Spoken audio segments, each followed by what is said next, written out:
வேடம் ஓதும் விரிசடை அண்ணலார் வேடம் ஓதும் விரிசடை அண்ணலார் பூதம் பாட நின்று ஆறும் புனிதனார் வேடம் ஓதும் விரிசடை அண்ணலார் பூதம் பாட நின்று ஆளும் புனிதனார் வேடம் ஓதும் விரிசடை அண்ணலார்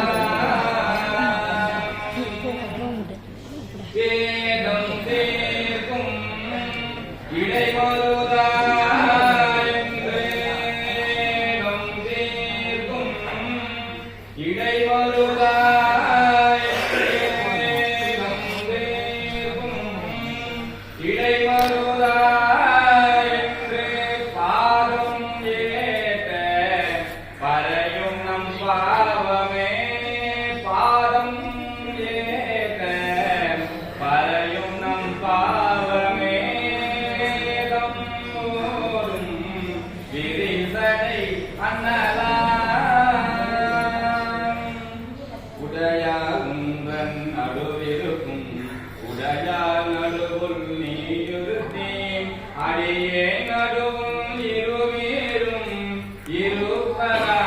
இருப்பதாடியேன் முன் அறியார் நடுவும் இருக்கும் அருளை புரியாய் முன்னம் வளர்த்தேன் முடியா முதலே எங்களுக்கு முடியும் அன்னம் முன் நின்றே முடியா முதலே எங்களுக்கு முடியும் வண்ணம் முன் நின்றே முடியும் வண்ணம் முன் நின்றே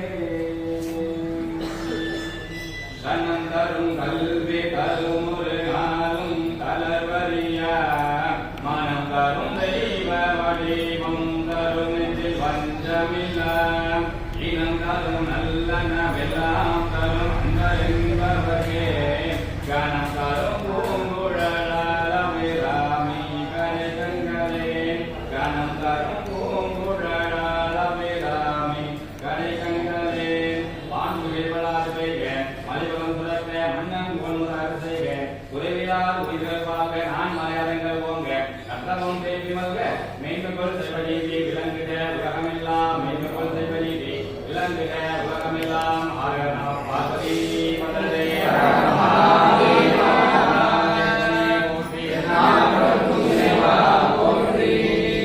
ஸ்ரீ ஞான பசுநாமிகாவரம்பர் காலாஸ்தீஸ்வரர் சிவாலயம் மகோத்சவத்திலே முதலாம் நாள் கொடியேற்றும் விழா பூர்த்தியாகி சுவாமிக்கு தீபாராதனை.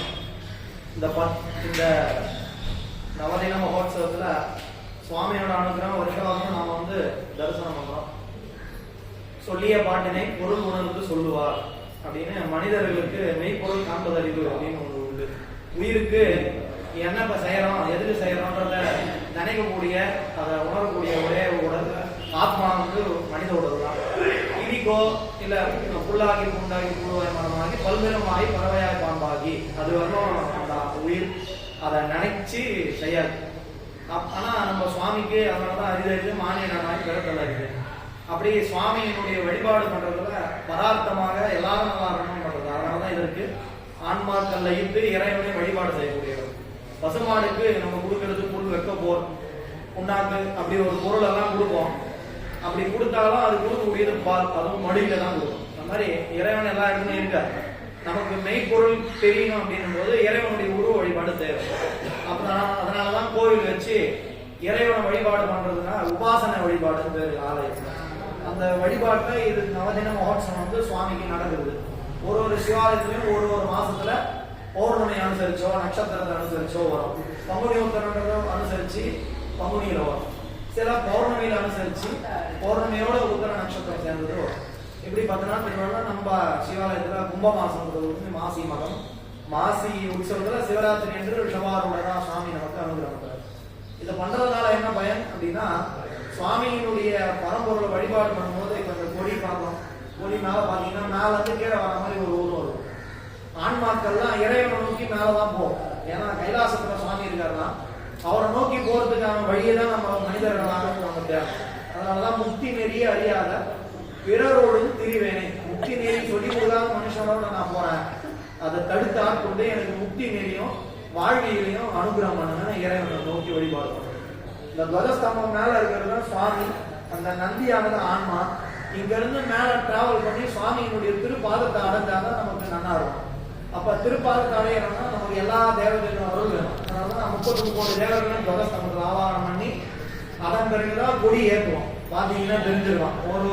ஒரு அடிக்கும் பிள்ளையார், முருகர், சாஸ்தா, இந்த சன்னதிகளை அந்தந்த தேவர்கள் அவளையும் தாண்டி 33 தேவர்கள் தேவாதி தேவனை வழிபாடு பண்ணி எல்லாம் சுவாமியை வழிபாடு பண்றாரு. அதனால ஆன்மா இவாளெல்லாம் அனுசரிச்சுட்டு பரமோட நோக்கி போறதான ஒரு கருத்து தான். ஆன்மாவானது ரிஷபம், அங்க பாத்தீங்கன்னா ரிஷபம் தான் போட்டுருக்கோம். அந்த ரிஷபம் சுவாமியை நோக்கி தான் இருக்கும். மேல போனாலும் சுவாமியை நோக்கி தான் இருக்கும், மேல போறதும் சுவாமியை நோக்கி தான் இருக்கும். அப்படியே அந்த ஆன்மா இறைவனை நோக்கி வழிபாடு பண்றதுக்காக இந்த 33 தேவர்களையும் வழிபாடு பண்ணி சுவாமி கிட்ட போறதுதான் இந்த கொடியேற்று திருவிழா. ஒரு வருஷம்ன்றது நமக்கு எத்தனை நாள்? 360 நாள், 65 தெரியாது.